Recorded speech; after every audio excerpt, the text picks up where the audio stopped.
حیات امین سوانح مولانا امین احسن اصلاحی قسط نمبر 14 صاحب تدبر قرآن کی وصیت کے مطابق ان کے سوانح نگار نعیم احمد بلوچ کے قلم سے گزشتہ قسط میں بیان کیا جا رہا تھا کہ مولانا منظور نعمانی جماعت اسلامی سے علیحدگی کے حوالے سے کیا موقف رکھتے ہیں۔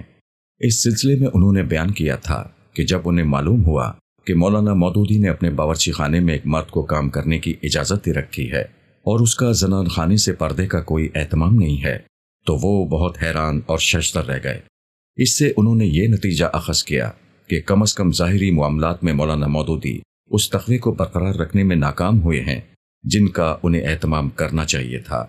اپنے احساسات بیان کرتے ہوئے وہ مزید لکھتے ہیں، یہاں یہ بات اچھی طرح سمجھ لینی چاہیے کہ میرے سامنے اس وقت یہ مسئلہ نہیں تھا کہ مولانا مودودی امارت کے اہل نہیں ہیں، لہٰذا انہیں امارت سے الگ ہو جانا چاہیے، یا کہ مولانا مودودی کی بعض کمزوریوں کی وجہ سے جماعت میں شرکت اور رکنیت اب جائز نہیں رہی ہے، بلکہ میرے سامنے اصل مسئلہ اس وقت صرف اپنی ذات کے متعلق یہ تھا کہ مولانا کے بارے میں بار بار ایک شہادت دے چکا ہوں، اور اب مجھے معلوم ہوا کہ میری وہ شہادت صحیح اور واقع کے مطابق نہیں تھی۔ ایسی حالت میں اگر میں بدستور جماعت کا رکن رہتا ہوں تو گویا اس عمل سے مسلسل وہ شہادت دیتا ہوں جو اب میرے علم میں سچی شہادت نہیں ہے۔ بس یہ تھی میری اصل مشکل، جس کا کوئی حل میری سمجھ میں نہیں آ رہا تھا اور کوئی فیصلہ نہ کر سکا۔ اس کے علاوہ بعض اور چیزیں بھی اس احساس میں شامل ہو گئی تھیں، لیکن وہ اس درجے کی نہیں تھیں۔ سب سے اہم اور بنیادی چیز یہی تھی کہ جماعت اسلامی کے دائرے سے باہر جو علم اور اصحاب، جو اہل علم اور صاحب بصیرت میرے اکابر یا احباب تھے، ان کے متعلق میں سمجھتا تھا کہ اگر ان سے مشورہ کروں تو جماعت کی اہمیت اور قدر و قیمت اور اس کے مقاصد کی بلندی سے پوری طرح واقف نہ ہونے کی وجہ سے وہ صحیح رائے نہیں قائم کر سکیں گے۔ اس لیے میں نے اس معاملے میں مشورہ حاصل کرنے کے لیے جماعت کے اندر ہی کے دو صاحب علم منتخب کیے، ایک مولانا امین احسن اور دوسرے مولانا سید ابو الحسن ندوی۔ میں نے اس پیش آمدہ مشکل کے بارے میں ایک مفصل خط لکھ کر کہ رجسٹری سے مولانا امین احسن اصلاحی کے نام اس وقت ان کے مستقر مدرسۃ الاصلاح سرائے میر کے پتے پر روانہ کیا، اور اس میں ان سے اصرار کے ساتھ گزارش کی کہ آپ اس خط کے ملنے کے بعد جلد سے جلد مولانا علی میاں کے پاس جائیں اور دونوں صاحب غور و فکر کے بعد مجھے مشورہ دیں کہ اس صورت میں کیا میرے لیے شرعاً اس کی کوئی گنجائش ہے کہ میں خاموشی کے ساتھ اسی طرح جماعت میں رہوں اور میرے حق میں یہ معصیت نہ ہو، یا ایسی حالت میں میرے لیے یہ ضروری ہے کہ میں اپنی بے اطمینانی ظاہر کر کے جماعت سے بے تعلقی اختیار کر لوں۔ میں نے یہ خط رجسٹرڈ روانہ کیا اور جواب بھی رجسٹرڈ مانگا تھا۔ امید تھی کہ ہفتے تک اس کا جواب مل جائے گا، لیکن کوئی جواب نہ آیا۔ مجھے یاد ہے کہ وہ دن مجھ پر کتنے سخت گزرے اور میں ان دنوں راتوں میں کتنا رویا۔ میں محسوس کرتا تھا کہ میں سخت آزمائش میں ہوں۔ اللہ تعالیٰ کی طرف سے میرے ایمان اور میری خدا پرستی کا امتحان ہے۔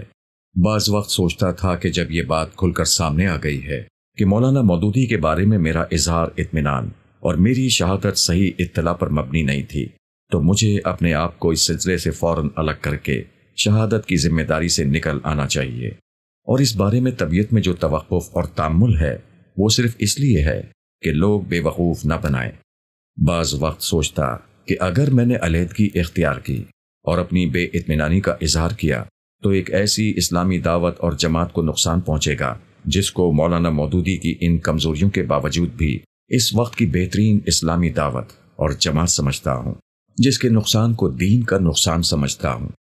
ان دنوں اور ان راتوں میں میں مسلسل دعا اور استخارہ بھی کرتا تھا۔ جب 10-12 دن گزر گئے اور میرے خط کا کوئی جواب نہ آیا تو میں نے مناسب سمجھا کہ یہاں کے مقیم رفیقوں میں سے مستری محمد صدیق صاحب سے اپنا راز کھول دوں اور انہی سے مشورہ لوں۔ میں ان کو مرد مومن اور مثالی درجے کا مخلص اور متقی جانتا تھا۔ جواب نہ آنے کا سبب بعد میں خود مولانا امین احسن اصلاحی سے یہ معلوم ہوا کہ ٹھیک انہی دنوں اگست 1942 کی کانگریس کی تحریک کوئٹ انڈیا یعنی ہندوستان چھوڑ دو نے مشرقی یوپی میں ریلوے کے نظام کو درہم برہم کر دیا تھا۔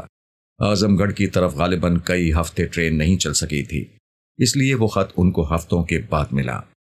مولانا مودودی کے ساتھ میری رفاقت کی سرگزشت اور اب میرا موقف 56 ہندوستان چھوڑ دو تحریک کا پس منظر۔ مناسب معلوم ہوتا ہے کہ یہاں اس وقت کے سیاسی حالات کا ایک دائرانہ جائزہ لیا جائے۔ مولانا منظور نعمانی نے ضمناً جس تحریک کا ذکر کیا ہے اس کے بارے میں جانے بغیر ہم تقسیم ہند کی حقیقت کو نہیں جان سکتے۔ ہم یہاں بہت اجمالاً اس کا تعارف کراتے ہیں۔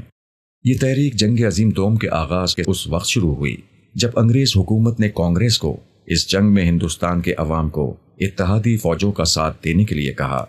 کانگریس نے اس کے لیے شرط رکھی کہ بر صغیر کے عوام سے تحریراً یہ معاہدہ کیا جائے کہ فتح کی صورت میں وہ ہندوستان کو آزاد کر دیں گے اور حکومت منتخب پارلیمنٹ کے سپرد کی جائے گی۔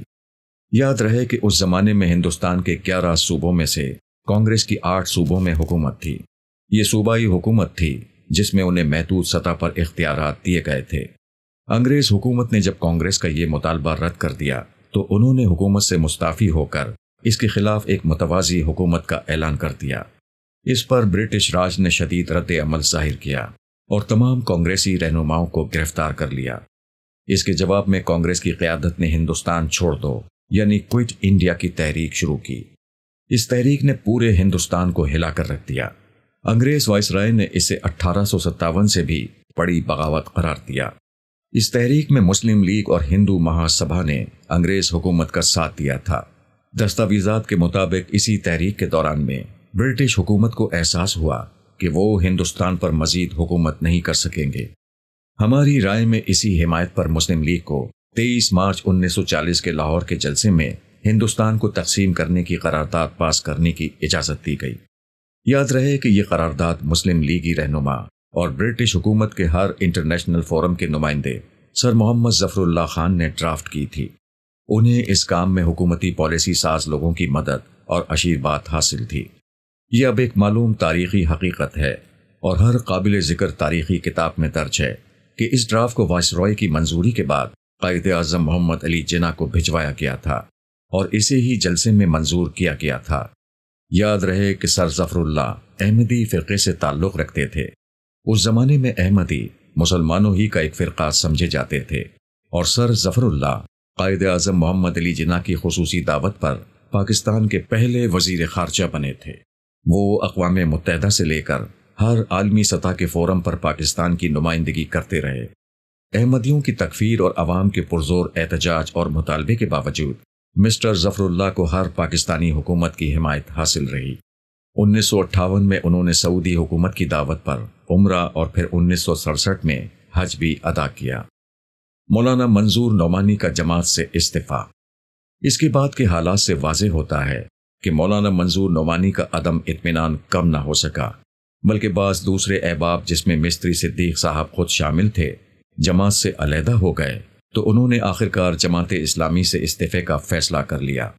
لیکن اسے عملی شکل دینے سے قبل انہوں نے ایک آخری کوشش کی، وہ یہ کہ مولانا مودودی صاحب کو ایک دستی خط لکھ دیا اور اپنے تمام تحفظات اور فیصلے کا ذکر کیا، لیکن ان کے مطابق ان کو اس کا تشفی جواب نہ ملا۔ تب انہوں نے اپنے ماہنامے میں جماعت اسلامی سے علیحدگی کا اظہار ان الفاظ میں کیا۔ احباب کرام کو معلوم ہے کہ اب سے 2.25 سال پہلے سید ابو العلا مودودی کے زیر قیادت و امارت جو ایک جماعت بنی تھی، یہ عاجز مدیر الفرقان بھی اس میں شریک تھا، اور اس جماعت کی دعوت اور مقاصد کی توضیح و تشریح کے سلسلے میں الفرقان میں بھی کافی لکھا تھا۔ پھر یہ عاجز جماعت کے موجودہ مرکز و مستقر بستی دارالاسلام ہی میں چلا بھی گیا تھا، اور خیالات و عزائم اس سلسلے میں اس سے کچھ آگے بھی تھے۔ بعض خاص احباب کو جن کا کچھ علم بھی ہے لیکن دوسرے سے شکوہ نہیں، اپنے ہی حرمہ نصیبی کا گلہ مند ہوں کہ اس مرحلے ہی میں بعض ایسے خلاف توقع امور سامنے آئے کہ جس اطمینان اور جن امیدوں اور جن اندازوں کی بنا پر میں نے اس نظام سے وابستگی اختیار کی تھی اور اپنے حق میں یہ فیصلہ کیا تھا، ان میں میرے لیے فرق آ گیا اور مجھے اپنے معاملات پر نظر ثانی کرنا ناگزیر معلوم ہوا۔ پھر جتنا غور و فکر میرے لیے ممکن تھا میں نے اپنی دانش میں اس سے پورا کام لینے کے بعد اس نظام جماعت سے اپنے آپ کو علیحدہ کر لینا ضروری سمجھا اور بالآخر دلی رنج و قلق کے ساتھ اپنے آپ کو الگ ہی کر لیا۔ غلط فہمی نہ ہو، میری علیحدگی کسی اصولی اختلاف کی بنیاد پر نہیں، بلکہ اس کا باعث دراصل کچھ شخصی قسم کی چیزیں ہوئی ہیں جن کے باوجود وابستہ رہنا میں نے اپنے لیے صحیح نہیں سمجھا اور ان کا کوئی اطمینان بخش اصلاحی حل بھی نہیں پا سکا، نیز میری یہ علیحدگی صرف اس مخصوص نظام جماعت سے ہے، یعنی اب میں اس کا باضابطہ رکن نہیں رہا ہوں، مگر اس کے بنیادی مقصد اور اس کی اصل دعوت کو پہلے ہی کی طرح صحیح سمجھتا ہوں۔ اس لیے اگرچہ جماعت اسلامی کی باضابطہ شرکت اس کی ذمہ داریوں سے میں سبکدوش ہو چکا ہوں، لیکن پھر بھی اس کے اصل مقصد کے تحت میری وابستگی ویسے ہی ہے کہ میں اللہ پاک سے اس راہ میں جد و جہد کی بے شک توفیق مانگتا ہوں۔ نیز باضابطہ تعلق کے بغیر اگر مقصد میں کوئی مدد دے سکا تو انشاءاللہ تعالی اب بھی بقدر و امکان و وسعت نصح دینی اور تعاون الی الخیر سے دریغ نہ ہوگا۔ مولانا مودودی کے ساتھ میری رفاقت کی سرگزشت اور اب میرا موقف 68-73۔ یہ الفاظ بہت واضح ہیں کہ مولانا منظور نعمانی کا جماعت سے علیحدگی کا فیصلہ کوئی نظریاتی نہیں تھا، چنانچہ اس کے بعد ایک عرصے تک وہ خاموش رہے، اور جہاں کہیں بھی جماعت اسلامی یا مولانا مودودی پر تنقید ہوتی وہ جماعت ہی کی حمایت کرتے، لیکن یہ رویہ زیادہ عرصہ قائم نہ رہا۔ اس دوران میں دیوبندی علماء سمیت دوسرے ناقدین نے جماعت اسلامی اور مولانا مودودی پر تنقیدات لکھیں، بعض مضامین مولانا منظور نعمانی نے بھی لکھے۔ مولانا اصلاحی نے دیوبندی علماء کو شدید تنقید کا نشانہ بنایا اور ترجمان القرآن میں ایسی تمام تنقیدات کا زوردار محاسبہ کیا۔ پہل یہ ساری تنقیدات محض تاثراتی، الزامی اور بدگمانی پر مشتمل تھیں۔ جب انہی تنقیدات میں مولانا منظور نعمانی نے بھی اپنی آواز ملائی تو مولانا اصلاحی نے ان پر بھی سخت تنقید کر دی۔ اس پر مولانا نعمانی نے انہیں ایک تفصیلی خط لکھ کر واضح کر دیا کہ وہ ابھی تک اسی جگہ کھڑے ہیں جو انہوں نے استعفے کے وقت بیان کیا تھا، انہیں جماعت سے کوئی نظریاتی اختلاف نہیں ہے۔ اس کے بعد دونوں دوستوں میں خط کتابت ہوئی اور غلط فہمیاں دور ہو گئیں، مگر پھر کچھ برسوں کے بعد ایک وقت ایسا آیا کہ مولانا منظور نعمانی کو مولانا مودودی کی پوری فکر سے اختلاف ہو گیا۔ انہیں یہ اختلاف مولانا مودودی کی مارکۃ الآراء کتاب قرآن کی 4 بنیادی اصطلاحات سے ہوا۔ انہوں نے اس پر زوردار تنقید لکھی۔ تنقید کا اختتام انہوں نے ان الفاظ میں کیا: واضح رہے کہ دین کی ان بنیادی اصطلاحات اور عقیدہ توحید کی اس نئی سیاسی تشریح سے دین میں جو گہری مانوی تحریف اور اس کی روح و حقیقت اور اس کے فلسفے میں جو غیر معمولی تبدیلی ہو جاتی ہے اور اس کا نصب العین تک بدل جاتا ہے، اس پر راقم سطور نے یہاں بالکل گفتگو نہیں کی ہے، کیونکہ بعض دوسرے حضرات اس موضوع پر بقدر کفایت لکھ چکے ہیں۔ خاص کر مولانا وحید الدین خان صاحب نے اپنی کتاب دین کی سیاسی تعبیر میں اس پر جو روشنی ڈالی ہے وہ قلب سلیم رکھنے والوں کے لیے کافی ہے۔ اگر ضرورت محسوس ہوئی تو انشاءاللہ آئندہ کسی وقت راقم سطور بھی اس پر تفصیل سے لکھے گا۔ کتاب محولہ بالا، صفحہ 97۔